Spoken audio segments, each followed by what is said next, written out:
Et salut à tous les amis, c'est Léna. Donc on se retrouve du coup pour la deuxième partie du loup-garou. Voilà, donc vous voyez mon écran, j'ai pris des notes hein, évidemment. On va continuer sur le loup-garou et on va d'abord commencer par les transformations du loup-garou. Donc comme vous pouvez le voir, j'ai mis quelques images de la transformation d'un loup-garou. Bien évidemment, voilà, tous les loups-garous ne se transforment pas de la même manière. Donc, la transformation du loup-garou, donc d'humain à loup-garou. Et du coup, voilà. Donc, on va parler d'abord par le petit 1, la lycanthropie, donc ce qui serait à l'origine, soi-disant, des loups-garous. Alors, ce n'est pas la seule origine des loups-garous, évidemment, vous vous en doutez. Donc la lycanthropie, c'est quoi? Ce serait une maladie héréditaire, voilà, qui semblerait la plupart du temps toucher surtout les hommes, voilà. Il y a eu très rarement des femmes loups-garous, voilà. Donc pour le moment, ça a été, enfin, beaucoup de loups-garous qui ont été recensés, enfin qu'on a pu découvrir étaient des hommes en tout cas. Il se trouve que cette transformation, elle est bien, elle serait en fait physique mais aussi mentale en fait, vu que c'est une maladie psychologique rare en fait, qui fait croire aux gens qu'ils se transforment en loup ou en autre animal. Voilà, pour le loup-garou, voilà, c'est en loup. Mais comme je vous l'ai dit précédemment, il n'y a pas que des loups-garous, voilà. En Europe en tout cas. Alors désolé pour mon rhume, mais voilà, c'est pas encore trop ça. Je suis encore pas mal fatiguée par ça. Alors, il s'agit d'une maladie principalement associée à la santé neurologique, voilà. Dans cette condition, le patient, en fait, enfin la personne qui se transforme, commence à croire euh, qu'il a les capacités de se transformer en un animal. Euh, et, euh, et ils ont l'illusion, en fait, qu'ils peuvent, ou non, ou ont, pardon, excusez-moi, au moins une fois été transformés en animal, donc non humain, voilà. Donc le docteur Jan Blom de l'université de Groningen a fait des recherches sur cette théorie, voilà. Et il affirme que pendant une centaine d'années, la lycanthropie clinique a été expliquée de manière métaphysique.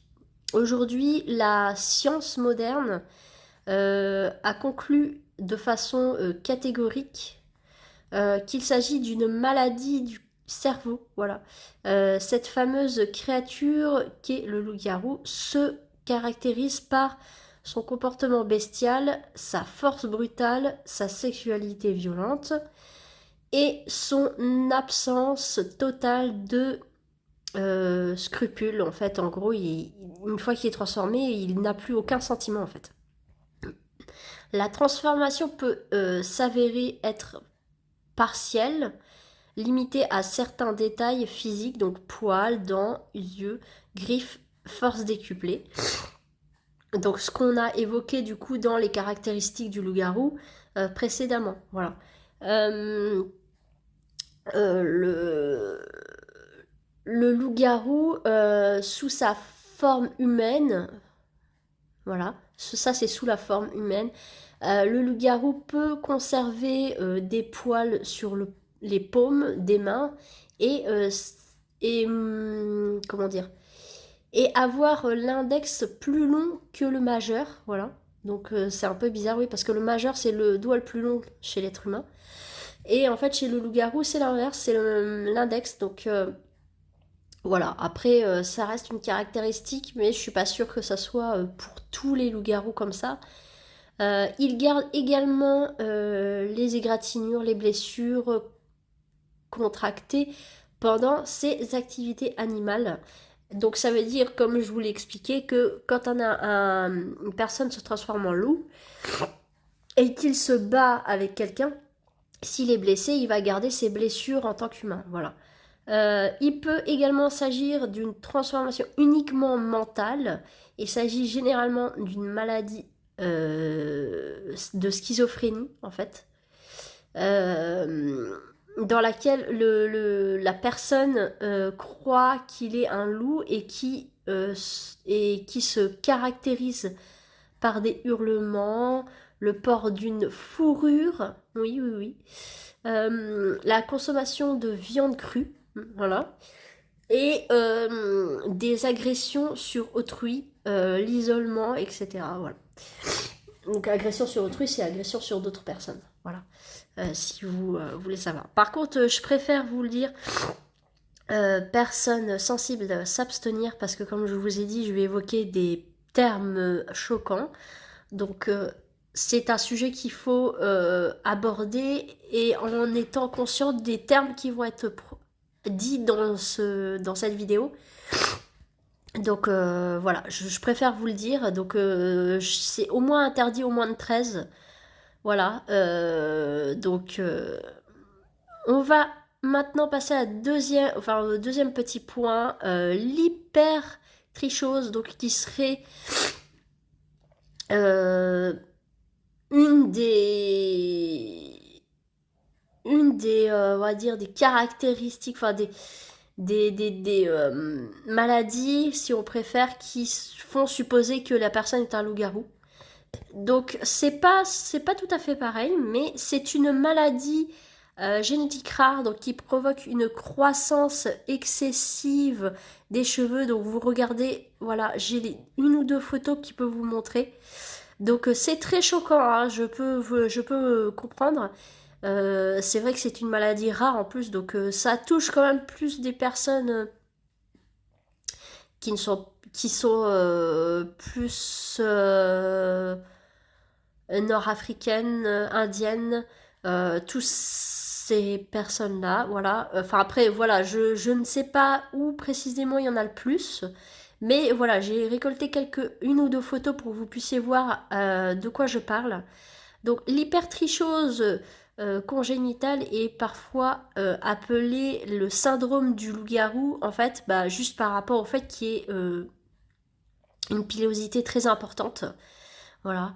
Les scientifiques sont d'avis que ceux qui souffrent d'hypertrichose sont considérés comme des loups-garous.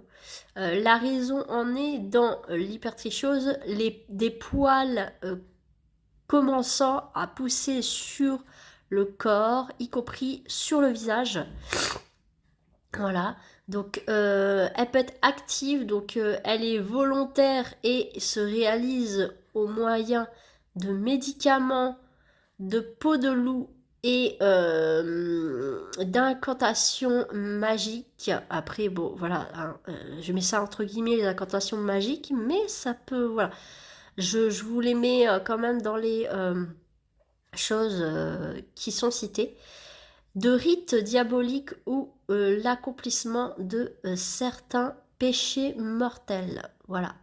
Mais elle peut être aussi passive, donc c'est involontaire et bien évidemment. Elle est causée par une vengeance, une malédiction, une possession diabolique, la morsure d'un loup-garou ou une transmission familiale.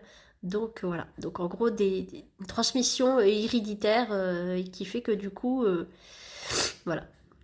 Donc, et la troisième partie que je pense qui est la plus... Après moi, ça, c'est mon propre avis, hein, voilà, je vous donne mon propre avis, c'est la cryptozoologie. Alors, la cryptozoologie, je la cite tout simplement parce que je connais, comme je vous l'ai cité dans la première partie, un youtubeur qui s'appelle Morgan Priest. Alors Morgan Priest, si tu vois ma vidéo, personnellement, moi j'adore ce que tu fais. Et le loup-garou depuis que tu en parles, ça me fascine énormément et du coup, je crois que très peu de gens connaissent la cryptozoologie. Enfin, beaucoup de gens essayent de faire des recherches dessus, mais pour eux, ça reste encore une hypothèse qu'ils n'ont pas encore envie d'entendre, en tout cas. Le côté cryptologie. Donc la cryptologie, c'est le terme cryptozoologie, donc du grec, veut dire caché, donc animal caché. L'étude des animaux cachés, voilà, si on peut dire ça comme ça. Et bien évidemment, je peux pas, voilà, j'ai pas la science infuse, mais évidemment. Euh,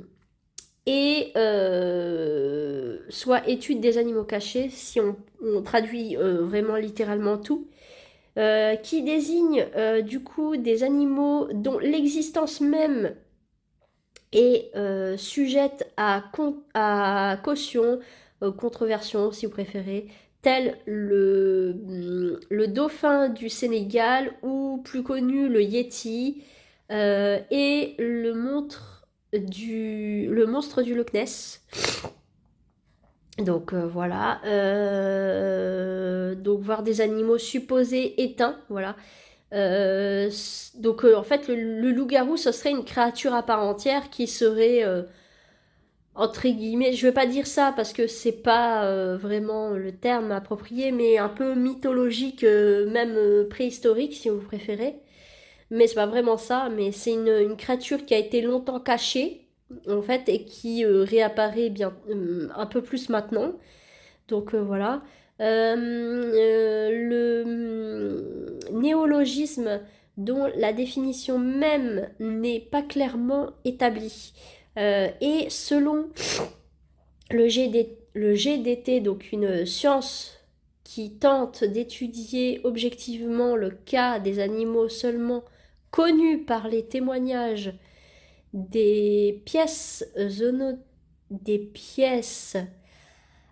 anatomiques ou des photographies de valeur constable, voilà. Donc en gros, en fait, il se base uniquement par des preuves, voilà, je sais pas, ça peut être un crâne, ça peut être une photo qui a été prise, ça peut être, voilà. Tout comme par exemple, vous vous rappelez qu'il y avait eu beaucoup de photos du monstre du Loch Ness qui a été pris, ou du Yeti, ou Bigfoot, ou enfin voilà. Il y a eu plein de choses comme ça, et dont on n'est pas sûr que ça existe. Euh, enfin, on sait que ça existe, mais on n'en est pas persuadé parce que ce sont pas des créatures qui sont répertoriées, on va dire, officiellement par les scientifiques, en fait, tout simplement. Il n'existe aucune formation universitaire de cryptozoologie, donc aucun institut scientifique officiel, voilà. C'est ce que je vous ai dit, il n'y a pas d'école ou de formation qui existe pour apprendre la cryptologie, en fait, ou d'école si vous préférez. Ainsi, chacun peuvent s'intituler cryptozoologue. En gros, tout le monde peut se dire cryptozoologue, hein.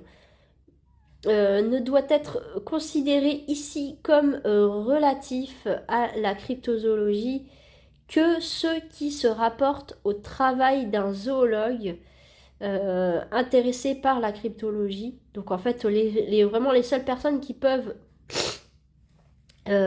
étudier ça, ce sont déjà des zoologues qui peuvent s'intéresser à la cryptozoologie, mais sous peine de verser dans un catalogue tenant de la légende urbaine, de la mythologie, du sensationnalisme, du sensationnalisme, pardon, sans le moindre étayage de seul zoologue peut opérer. Voilà. Certains mystères sont incroyables, qu'ils dépassent l'entendement. Donc c'est pour ça que le loup-garou, tout le monde, tout le monde, tout le monde n'y croit pas en fait. C'est pour ça que comme c'est pas des créatures répertoriées, euh, voilà, beaucoup ont du mal à y croire, voilà, que ce soit des créatures à part entière. Ils sont impossibles et pourtant ceux qui ont vécu ces mystères extrêmes jurent de leur existence. Mais un loup-garou en chemise sur une route isolée dans l'Outaouais québécoise, est-ce vraiment possible? Alors, Guide des animaux cachés traite de la cryptologie, donc l'image que vous voyez là, voilà. Donc, donc le Guide des animaux cachés, voilà, de Philippe Goudré, donc traité de cryptologie, pardon. Donc si ça vous intéresse, moi, je suis plus partante pour croire que le loup-garou fait partie de la cryptologie en fait. Parce que pour moi, physiquement, je trouve que c'est impossible pour un homme de se transformer en loup. En fait, ça,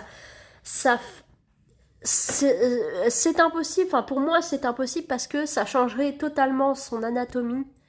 Euh, de passer d'un corps d'humain à un corps de loup, c'est totalement impossible. Enfin, je dis pas que ça pourrait pas être impossible, mais c'est très peu probable qu'un être humain puisse réussir à se transformer en loup.